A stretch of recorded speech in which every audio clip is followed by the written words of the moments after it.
Nick and I both agree here as well. Deccan Prince, 2-1. That's about what he should be in this field. He loves this course. He's in good form, and he's the fastest horse in the field.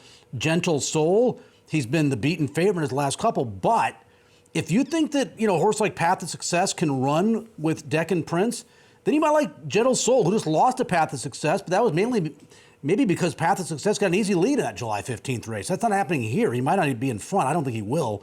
And Don't Ask, Don't Tell, he's lost 8 in a row, and he's the second-itis bug has kind of bitten him. So this is where if you look at the record, you go, wow, he's a winning machine at 21 for 63. It is deceiving because 3 consecutive seconds. He's been second in 4 of his last 6. As I mentioned, he's lost 8 in a row, and he's an 11-year-old. So look at his work now. He's not a winning machine, even though he once was, once upon a time. Well, I will make the comment that he made quite a favorable appearance on the racetrack, and maybe it's just his nature to be laid back like that, but his ears kind of taking it all in, going back and forth. And I think the presence of Emmanuel Nieves is a positive. They came up just a half length shy. On physical, that 7 would be my play in that upcoming third at Louisiana Downs. We'll get back out to Louisiana, start of that pick 5. Get involved on the FanDuel mobile app. Of course, you can.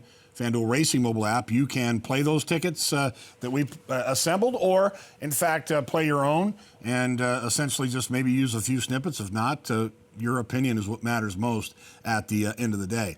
So 2 races coming up here to race number 8 at Horseshoe, Indianapolis.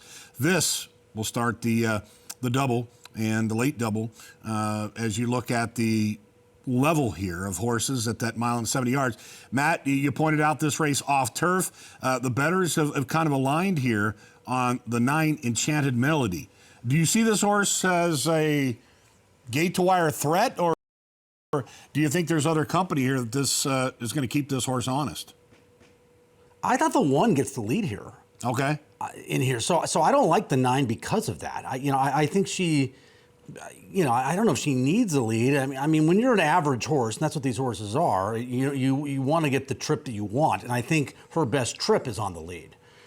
To me, the 1, get the rail. You're coming out of sprint races. You tried the blinkers in your last start. It didn't work. But this horse is showing speed without blinkers, so that doesn't concern me. Okay. I mean, the first 5 starts, this horse was in front of the half-mile pole, without the blinkers, sprinting. The one time this horse was far back was a stakes race, and I don't know what happened in that. It was a sloppy racetrack, so maybe that's the negative with the 1, because the other sloppy racetrack performance wasn't great either at 3 to 5. So she's going to be in front, I think, but maybe she just doesn't handle this type of track. I mean, I'll stick with the 12 or the 10, the 10 at 9 to 2, because I liked her initially. Her wet track races have been fine, and she's not going to be far out of it. She's probably going to be, I would think, 3rd, probably early on in this race. And I got to hope the 1 just does not like the off track, and that the 9 needs the lead and won't get it because of the 1. And if that's the case, then I think the 10 could find herself in a nice spot. All right. It appears that there is 1 left to load, and that's Matt's top choice here. Jolly Justice, second off the bench. Let's give it up to John Dooley for the 8th at Horseshoe, Indianapolis. Off to an even start.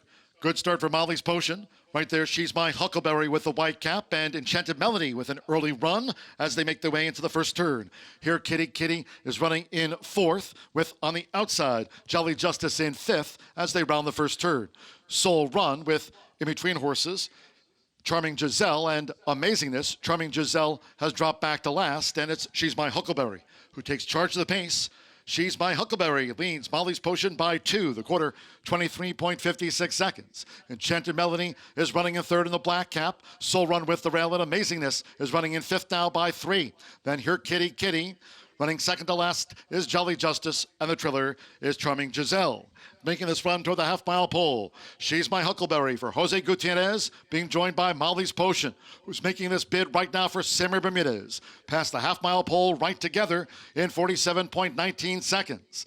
With on the outside, Enchanted Melody, Soul Run, and Amazingness running in 5th. It's a break of 6 more with 3 furlongs to go to Jolly Justice. Then Here Kitty Kitty, and she's picked up now by Charming Giselle. Here Kitty Kitty has dropped back to last. Molly's Potion at the quarter pole with a widening lead. Molly's Potion off the inside parts of the track. Leads here by 2. To She's My Huckleberry, Enchanted Melody straightens away in third. Soul Run, and on the far outside, Charming Giselle, steady headway. These fillies mares have straightened away 3/4, 1 minute 11.57 seconds. Molly's Potion, She's My Huckleberry, game for the inside. Soul Run between horses Jolly Justice, Enchanted Melody, Charming Giselle also in with a shot. They come up toward the finish, and here's Jolly Justice for Joe Ramos. Jolly Justice snatches it from Molly's Potion in the shadow of the wire. Soul Run with She's My Huckleberry, Charming Giselle, and Enchanted Melody next. 10-1-4. Nice call here, Matt Carruthers, and Jolly Justice, who was seeking to get that first ever win over a wet track. And, from a fractional standpoint, they went quick enough. But, wow, this is a huge run. Second off the bench, and a nice selection by you. And you got double what you thought you did, Matt, at 10-1. Wow, and what a ride from Joe Ramos, too. I mean, he rides with such confidence.